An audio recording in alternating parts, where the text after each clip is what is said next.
Good morning, Southridge College. Amen. You are all looking so beautiful and young, including the teachers. So, we want to talk about balancing the wheel of life.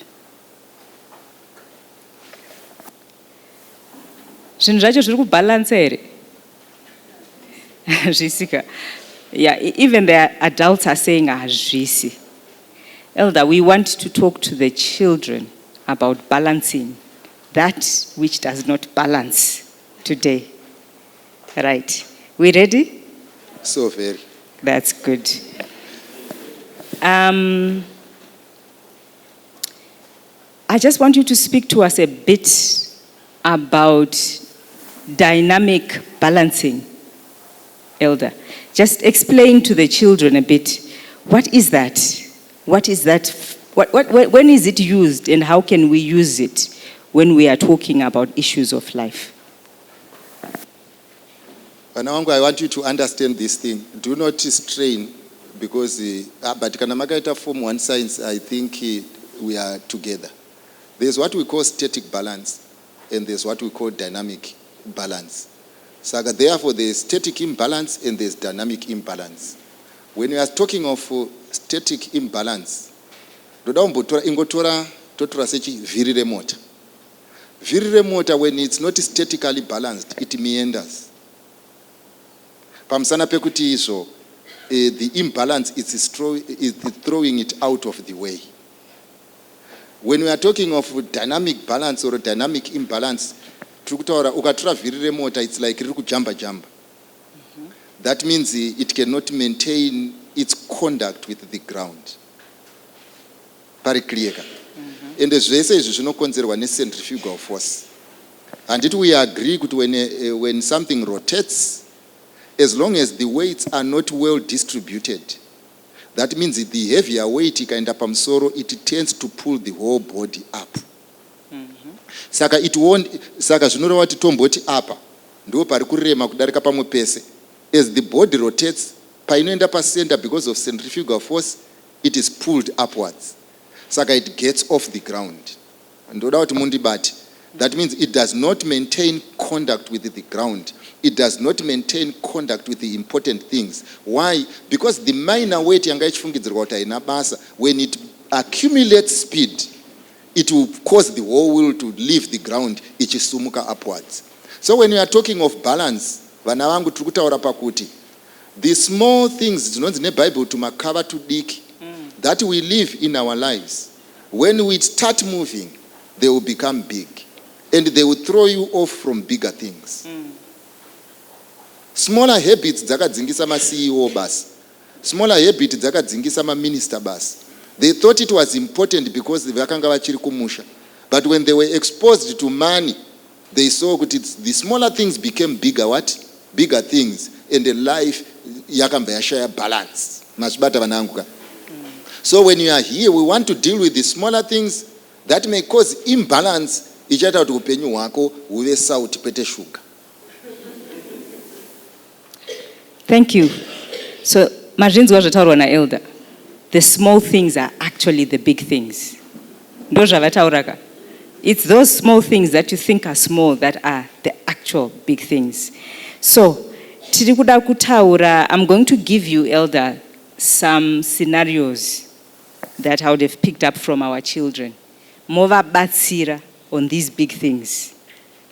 The first one, social media. And the Elder, I have challenges with my social media usage. Once I start scrolling, it seems I can't stop. The more I want to stop, actually, the worse it gets. Mondi batsiro say.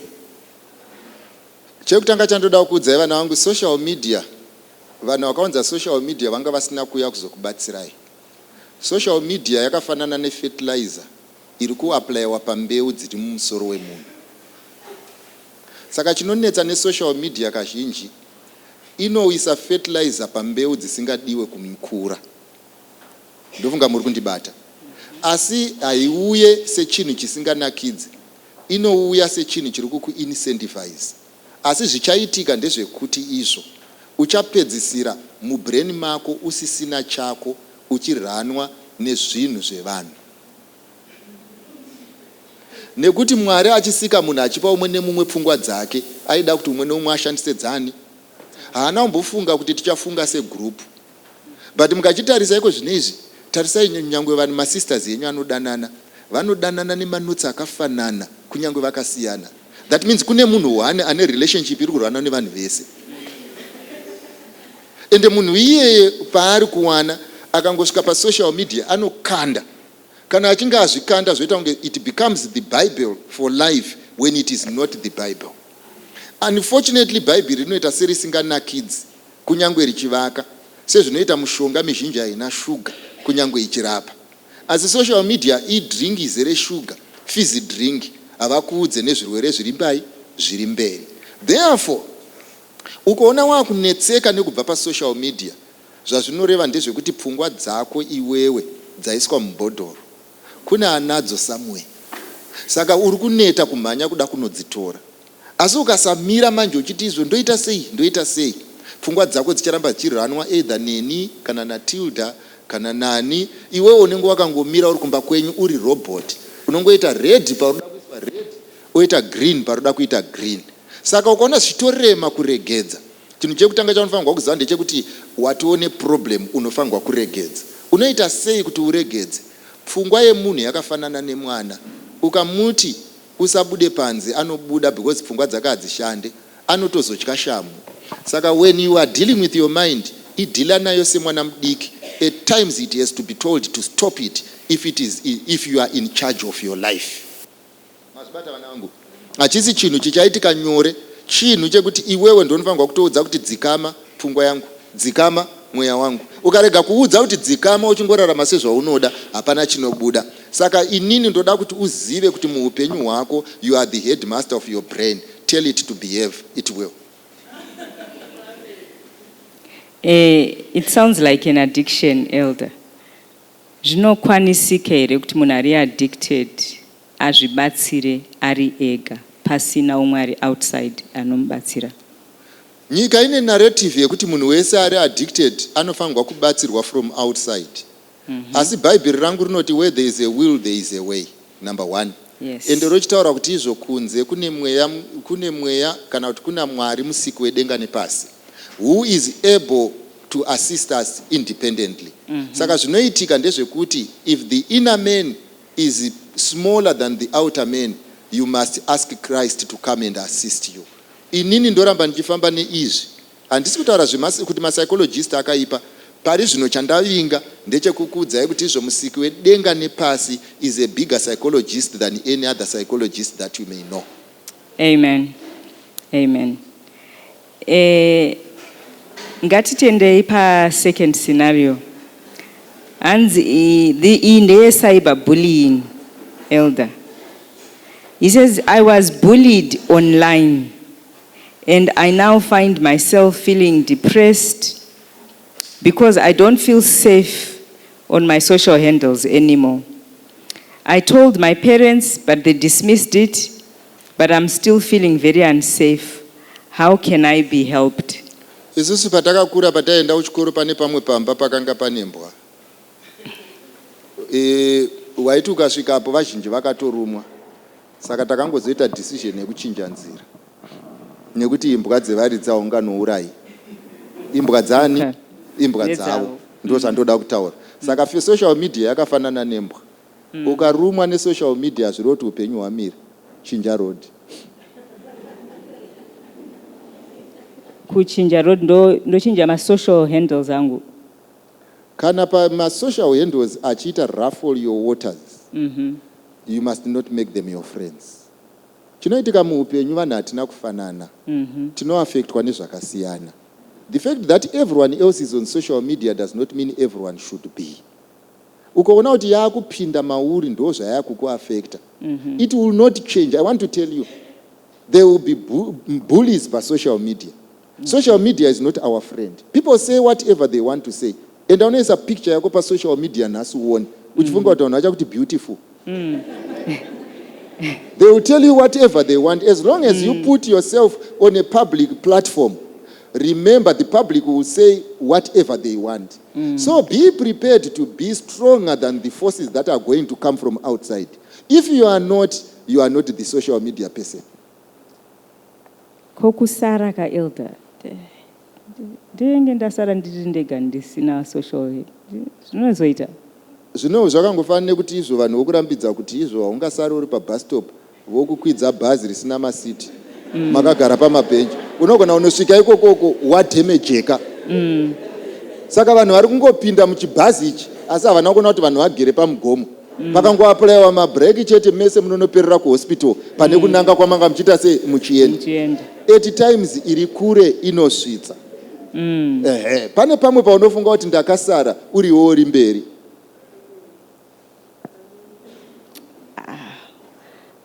Kukanda kuda kuzotaura nevamwe vanenge vachingotaura kanyaya zviri kuitika pasocial media ndo zviri kutaurika ndo zviri kutrenda zvacho ndozozviziva sei. How do I keep abreast of what's happening in things that are affecting my age group?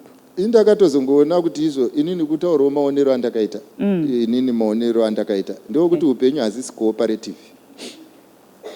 Otherwise vanhu muri kuona inini ndiri pano ndakaenda kuchikoro kutotangira grade 1 kusvika mheno kwatakaenda. Vanhu vese vandanga ndinawo kuchikoro handitombosiyi nekwavari. As I am speaking right now. Okay. Zvekuti dei kuri kuti vakaseta pwesi netoni ndaisanokwana mucommunity yandinayo. Pamusana pekuti community yandinayo havasisimo. Saka vanhu vese vatiri kutora nguva tichida kupleasa tida kuziva kuti vari kuitei. They are giving us notes that will make us lose our identity. Okay. Because Mwari achitiisa panapa, everyone has a purpose. Ende umwe nemumwe, Moses ndi Moses. Aaron ndi Aaron. Joshua ndi Joshua. But unfortunately Moses akuda kungofanana na Pharaoh asina kwaari kuenda. Okay. Saka I am saying yes, we need friends, but we can do without the rest of the community. Vana venya havasi kumboti amen asi ya ndachida kuti ndinzwe kuti message yasvika here. Okay. Elder vana vangu ndoda kuti vabate chinhu ichi. Vanhu vauri kupleasa as you come to school today ndo vauchapa tea wafoira. Okay. Ndo zvachinoita iko nezvi unenge uri gamba uchikwira pamusoro petebhuru ticha akabuda. But ugamba manje unenge wapera because hamusi panapa permanently. You are here for 4 years. After 4 years you will be surprised kuti izvo vanhu vailidha pamusikanzwa ndo vakapasa nekuti vainoverenga kumba iwo waneta nekukwira pamusoro petebhuru nekuburuka. Amen. Elder, one of the small big challenges that are facing our children inyaya dzemhuri, family. I think last week pane article yakabuda in the news yokuti divorces just last year were almost 4,000.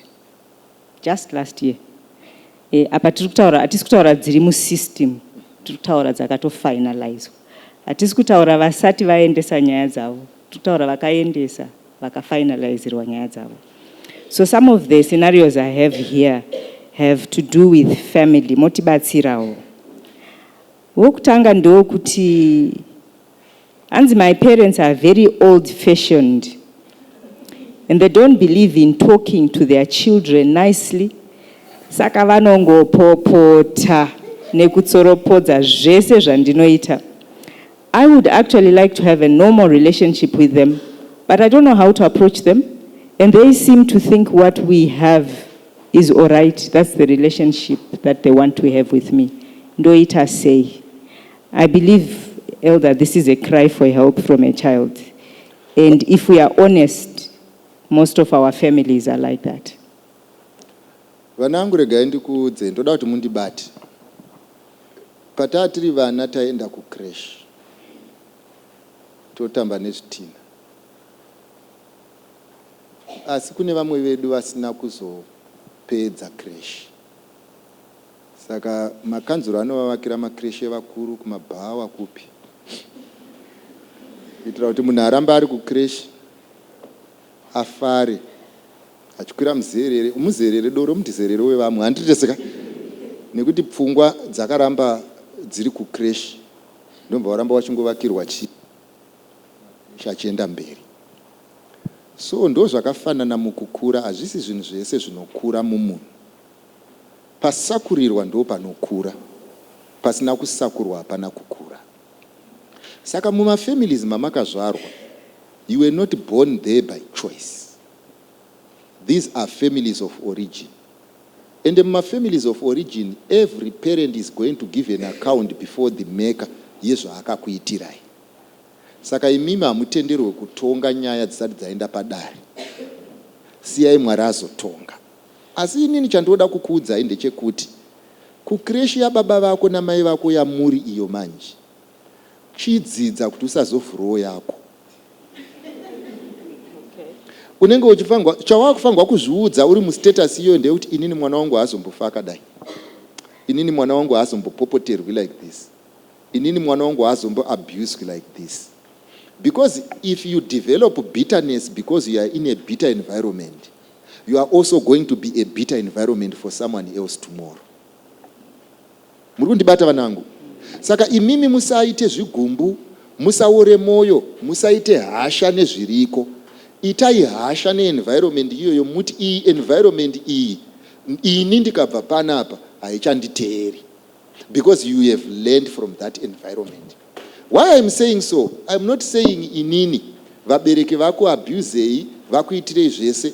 Ndiri kuti but hatichakwanisi kuvachinja. Panguva yekuchinja vakaramba kudii? Asi imimi manje tiri kuti musafanane nani. Manzwa statistics divorce. Vanhu vakuru vari kurambana sevanhu vari mudating necourtship. Varume vakuru vakaita seni ndo vari kutaurwa nezvavo. Saka by the end of the day isusu hatidi kuti mufanane nesu pazvinhu zvakaipa izvo. Ndo saka tiri kuuya kuzokuudzai kuti izvo, let abuse stop with us. Let divorce stop with us. Let my environments ari kukunetsai stop with us. Be better people than us, your parents. Vabereki tichataura navo kwatinovaona, but not every man will change.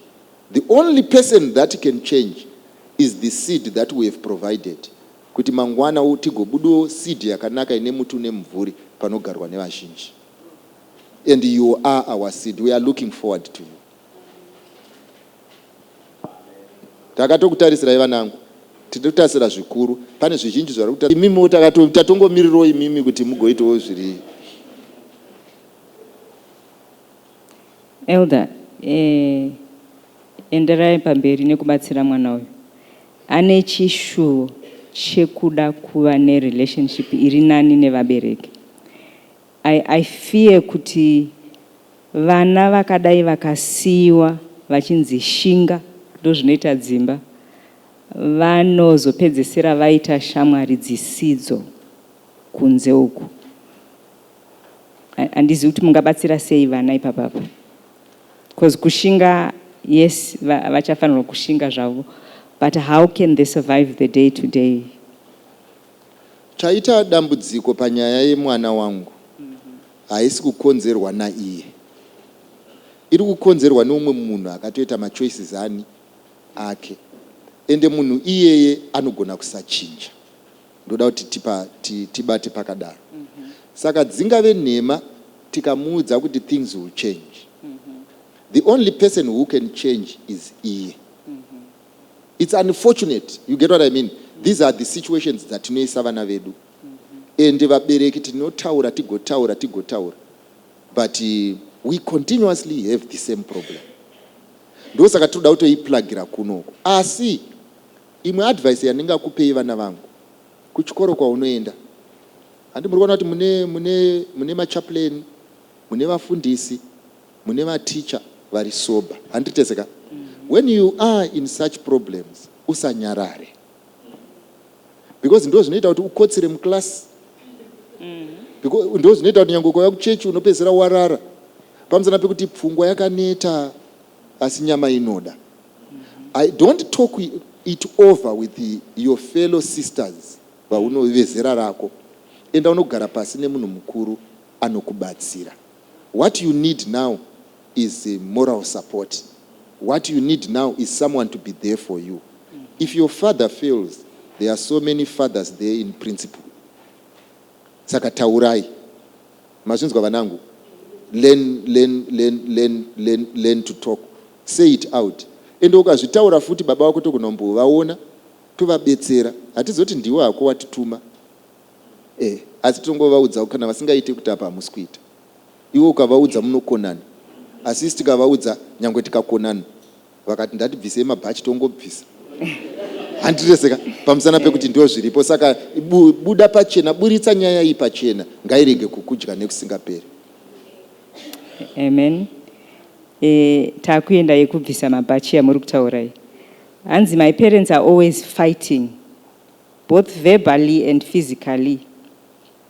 And I feel that maybe marriage has become outdated and should be stopped as it causes us children so much suffering.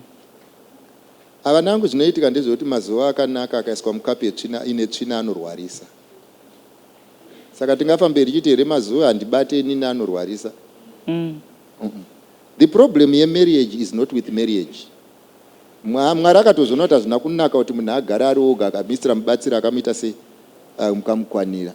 So by the end of the day, marriage is no problem. But vanhu zvavari kuita pari pamazera penyu apa vari kuzvikorrupta ne-improper dating principles, ne-courtship principles. Saka kana vasviba, vozonopinda muchinhu chamudhara chitsvene, ivo vakasviba. So the reason why we are here, ndeyekuti mwana wangu wakagarapo, at one point you were 1 month. But as you are seated there, you are above 13 years. Very soon you'll be 26. Therefore, let not a 13-year-old shape your future. Wait for the 26-year-old to make mature decisions. Unfortunately, you are polluting the mind by making decisions that must be made by a mature mind in your immaturity. Then they shape you and you become an old, immature person. So the reason why we are here is to say, you need to mature in everything else so that you are in control of your life. Saka imimi muchiri nemukana wekuve nemamarriages anoshanda. Saka tauya pano kuzokuudzai kuti do not corrupt the mind as us elders corrupted the mind and we are failing to deliver where we are supposed to deliver. Tongofunga sevana. Because hazvina kunaka kuti munhu mukuru akaita seni amuka achirwa. Handititeseka. Mazuvano nyangwe vana chaivo havarwi mumastreet. Asi kuita vanhu vakuru tu. Muri kubata zvandiri kutaura. Vanhu vakuru tu. Pandiri kutotaura vana vabereki venyu vanozvinzwa zvandiri kutaura. Kuti vanhu vakuru tu vari kurwa mumba mune vana vasingacharwiri nyama. It's not proper. Saka vana vangu mumhuri dzakadaro, unfortunately at times there is nothing we can do. We will continuously talk to our parents. Talk to us, it's fine. But continuously pray for them. Mwari anogona kuita miracle. And look at the sober one, pama parents yenyu. Ndiri kukupai tipi. Munomuudza kuti mai, nyangwe muri right, mukanyarara, fight haimuke. Mazvibata. Kuti muri right, mai tiri kutozvionawo tese panapa kuti muri right, asi munhu wamuri kutaura naye haanzwisisi. Saka zvitori nani ndati avoid a fight. Ende kuavoid a fight mukanyarara fight haite sei? Because it takes two to tango. Saka taurai nemunhu wamunoona ari more mature ipapo mumuudza kuti chingokura kaiwo avoid a fight. Because musati mazino ese akapreservwa nekuvhika zvibhakera. Pamwe pakatotizwa. Ndikana uchifamba mazino ako anenge akadi akakwana. Saka muri kuti marriage is not outdated because ndo mubvunzo wemwana. It's not outdated. Yeah, it's the mind that is outdated and that cannot stand the principles of marriage. Asi tatanga nekutaura kuti marriages akaputsika gore rino akawanda kupfuura last year. Because akapindwa nepwere. Saka vari kupinda marriages ipwere. The mind on which marriage is being built is immature. Vanhu vari kuenda mukaona madanandirana ari kuita vanhu vakuru vane ma26 years vana vasikanawo anokuratidza kuti upwere yekuti munhu mukuru akaita sepapapa anoswera achitumira manudzi kana kuti vakamira pamadziro vachikisana vapedza kukisana ipapapo voti ngatichiita imba. Saka you will find kuti upwere huri kuita kuti vanhu varambane ndo upwere hwatoda kurova neshamhu muvana nezita raJesu kuti upwere hwohwo usaramba uchienda kupi mberi. Okay, all right. Elder, vanangu munhu ndoda kumbokuudza chinhu ichi. Vanhu vakaita semaIndia nemaAsians mazhinji akachengetedza unhu hwavo havarambane marambandiro atunoita.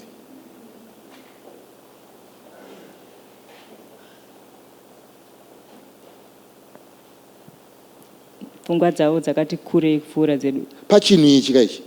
Yes. Okay. Pachinhu ichi dzakati kurei kudarika dzedu. Havasi kungoshingirira here varimo? Aiwa. Principle inochengetedza marriage is not a feeling. Okay.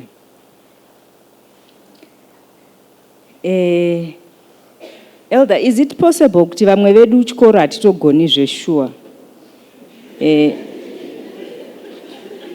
Because ndinotraya ndigotraya but chiri kunyatsobuda chaicho kana neni handisi kuchiona. Avanangu inini handibhelieve kuti kune munhu akatongerwa kukundikana. Because Bible rangu rikuti rinotobvunza kuti pane anoshayiwa njerere pakati penyu zvikanzi ngaakumbire.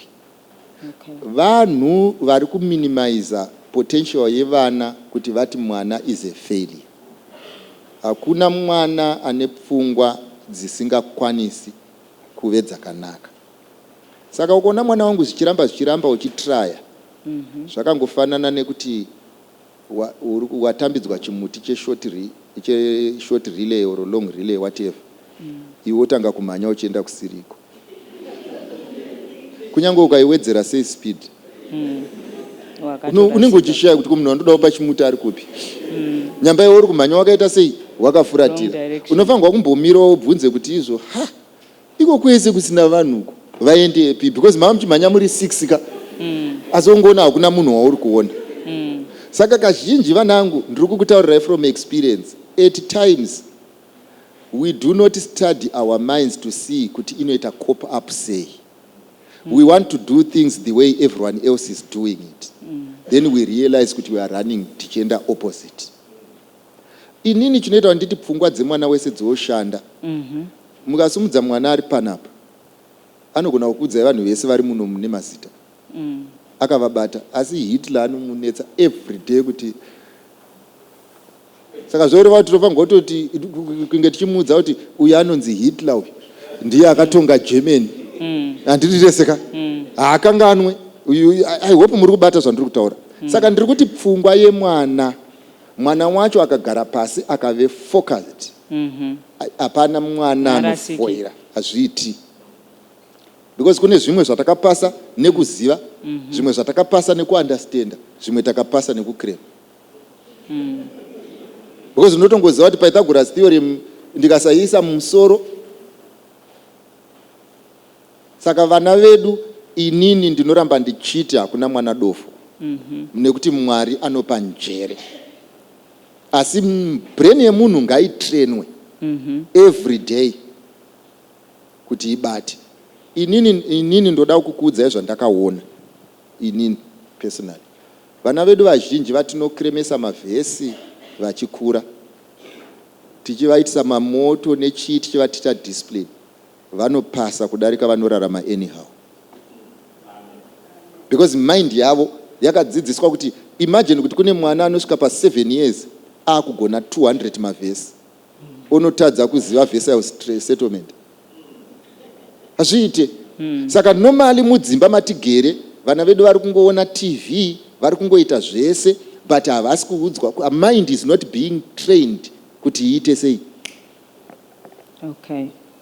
Koma talende edu haana kusiyana here elder. Pane vanogona zvekurima, pane vanogona zvemabhuku, vamwe vanogona zvekusona. Materenda hakuna munhu anogona kundiudza kuti inini tarenda rangu nderekurima kana vane mashanu vachirima futi.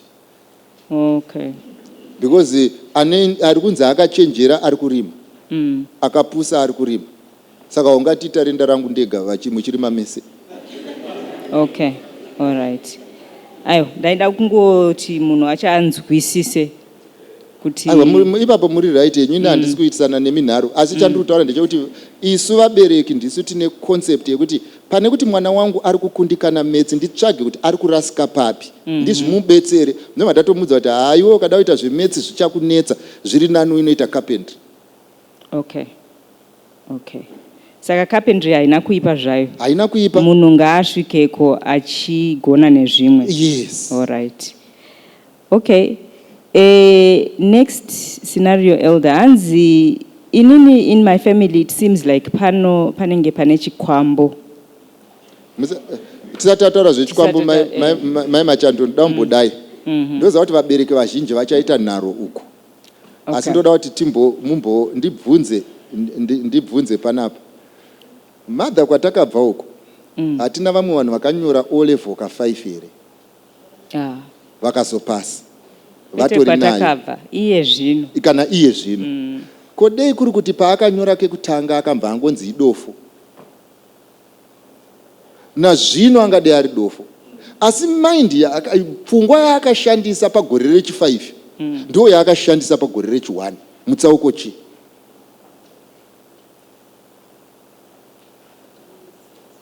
Isi. Saka inini ndiri kuti kusvika tinosvika. You get what I mean? If iri panapa ndeye kuti vanhu tinofanirwa kuacknowledge kuti pane pamwe pazuva pekuti we must change the mindset for us to get results. Mazvinzwa ka? Yambotanga ichinzi maprotons. Iye zvinanzi munofanirwa kutopasa chete. Toendedu kusvikwambo. Ndatiende kusvikwambo. Okay. Anzi, in my family it seems like pane chikwambo because people might just die mysteriously. And a number also commit suicide. I also find myself thinking about killing myself quite a lot, and I fear I might actually kill myself. Zvikwambo zviriko. Ende kana makutozvifunga chatoko. Okay. Because ukatotanga kuona tiger mumuti chitomhanya. Because ukati haimoka iwe uri kuiona ka. I hope muri kubata zvandiri kutaura. Mwana wangu chauri kuda kuziva hakusi kuti chikwambo hakuna, uko zvitori ikoko zvikwambo. Ende chokwadi chiripo ndechekuti suicide iyo unogona kutoiita. Pamusana pekuti zvikwambo zvako zvinogona kukubetsera kuita izvozvo. Inini solution yandingatongokupa isolution yekuti munhu angararame sei nezvikwambo zvevamwe iye ari mupenyu. Okay. Handizvo zvakafanana nekuti baba wako ndiwo muridzi wezvikwambo ivo variko. Vamwe vari kupera. Zvoreva kuti zvikwambo hazviurayi munhu wese zvinova zvinotya. Okay. Saka iwe unojoina chikwata chababa ako pakusafa. Pakutyiwa nechikwambo. Asi paunojoina manje hauende kunotsvaga chikwambo chakafanana nechako because chinogona kunge chichirohwa nechako. Okay. Unotsvaga chikwambo chikuru kudarika chababa ako. Right. Nyakuti nyange baba ako vanenge vachitoziva chinenge chichivaudza every day kuti uyu ari kutinetsa. Because unenge wakasimba kudarika ivo. Okay. Ende chikwambo chikuru chinotyiwa nemweya yeya yakaipa. Chikwambo chakamborwa nayo chikaidzinga kudenga. Right. Because zvikwambo izvi kuuya uzogara pano pasi kune kwazvaigara kuri nani. Saka zvakadzikwa kuBroadway. Zvikauya kuMbare. Handiteseka. Right. Saka iwewe manje unodzokera kuBroadway. Uone zvikauya ikoko. Hazviuye. Saka kana uchida kukurira panyaya yezvikwambo, bhuku ravaHebheru rinotoisa pachena kuti munhu akada Mwari akatendeuka anotumirwa ngirozi inomuchengeta. Yakasimba kudarika ngirozi yechikwambo chamudhara wako. Right. Saka kana uda kufamba paipa zvakanaka uchinoviga vamwe, uchivanamatira uchiita sei, uchifamba semunhu akasimba, romba kuna Jesu. Haufe kana uda tobhejerana. Unenge uri mupenyu vese kusvika mudhara wako futi. Ndionoso. Ende musi waanofanira achitoti kana mese muchida kupona namatai Mwari wauyu. Anomuziva. Saka zvikwambo zvinotizwa vanangu kuti the only solution yekutiza zvikwambo ndo yatiri kukupai muno. Kwatatobva kwese kuti achipesana nazvo. Okay. Takamboenda umwe musiku Karoi uko vanangu. Ndomva tasvika vanhu vatanga tichitsvaga ipapo vanga vasipo. Tatiri vatatu. Saka ndomva toita semva tapinda mugaraji, mune chigaraji chirimo mune pane pit so. Tikati totorara zvedu tiri muno mugaraji. Saka tavesa moto kwaitonhora. Tiri kudziya moto, vamwe tambva tarara. Tikangoti rari umwe watati nayo mva atimutsa.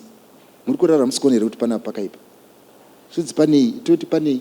Kanzi pane vanhu vari kupinda. Sitotarisa tisikuvaona. Torara futi otimutsa. Kusvika tazomubvunza kuti kweiwose uri kungoona vanhu vatisiri kuona. Zvikanzi inini ndakatemerwa nyora. Tikati saka munhu akakutemera nyora akakuudzai kuti unomutsa isu here kana wazviona. Because isusu imimi muri iwe nenyora dzako muri kungosangana nazvo. Isi takatozvivatirawo zvedu papi pani ende zvinhu zvauri kuona zvinotoziva kuti haisusu nesu hatimo. Saka iwewe unoita zvawakaudzwa nevanhu vakakuita sei, vakakutemera nyora. Isusu rega tizviite sei panapa, tizvivatire. Ndosaka tichivata nerugare nekuti muna Jesu hatinetsani nazvo isu. Ende izvo hazvinetsani nesu, zvinotojamba zvichienda kwazviri kudai, kwazviri kuenda. Zvoziva kuti tatsikwa nevakuru. Kwete nekuti tisu vakuru, asi vatakatenda vakuru kudarika izvo.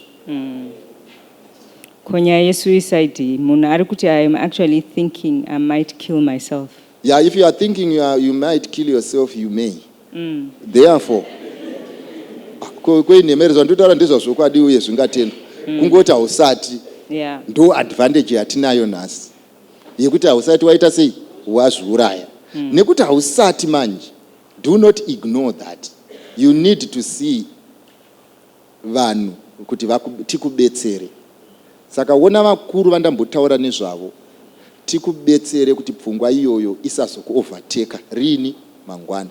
Mwanangu, if that idea yekuti ndoda kuzviuraya always crosses your mind, there is a problem.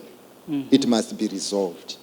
Saka we need to sit down. We will give you people vanokubatsira zvekuti newe unofila kuti ndabatsirika. Taenda uyu masonda apfuura, takatoenda maresults level abuda. Takatosvika kune umwe mwana achida achiti takapedza taitaura zvataitaura mba tatoita zvataida kuita. Ndomva azouya akati ndachida kuzvikanda muswimming pool. Because akafoira. Mupenyu so ari kutotenderera uko. Nevamwe.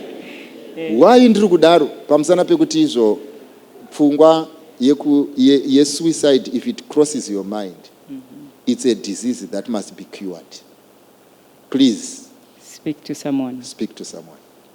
Elder, pane pasession yanhasi, pane chamungada kutsimbidzira here kuvana pabalancing yewill yamamuchitaura yaya, pane mafinal closing marks amungada kupa here? Vanangu, ndoda kukuudzai chinhu ichi. Handiti muri kundiona ndiri pano, ndaitomboopwere. Ana uzvarwa ndakakura. Ende hakuna miracle yakaitika muupenyu kunze kwechinhu ichi. Nyama yemunhu ine zvainoshuvira. Ikatenderwa kuita zvese zvainoda, there will be imbalance in life. Shoko ndo zvarakanakira. Noramba chiisa ma-counterweights where there is imbalance, so that the wheel of life rotates zvakanaka. Saka ndoda kuti ndikuudzei, hachizi chihadi kuramba murayiro. Hachizi chihadi kusanamata. Hachizi chihadi kuenda paWhatsApp muchechi. Hachizi chihadi kuita mukomana usati wakura. Hachizi chihadi kusaverenga. Hachizi chihadi kuti ticha achitaura uri kufunga kumba kwawabva. Ndiri kuda kuti muzvibate pamusana pekuti munhu wese ndakakutarisai vana vangu mune capacity yekusvika kure, and the opportunities are there.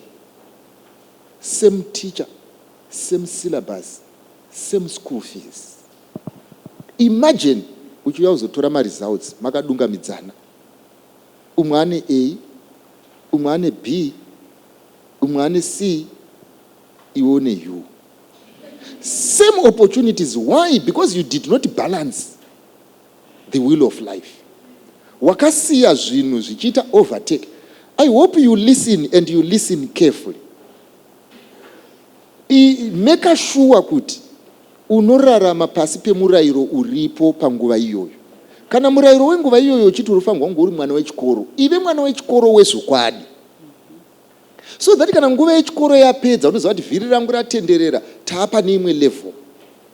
Hazvina kunaka mwanangu kuti vhiri rechikoro ritenderere wane vana 7 otanga kuita form 2. Handisi kutaura kuti vari imimi vakagarawo kumusaite chikoro because vhiri raitenderera muvete.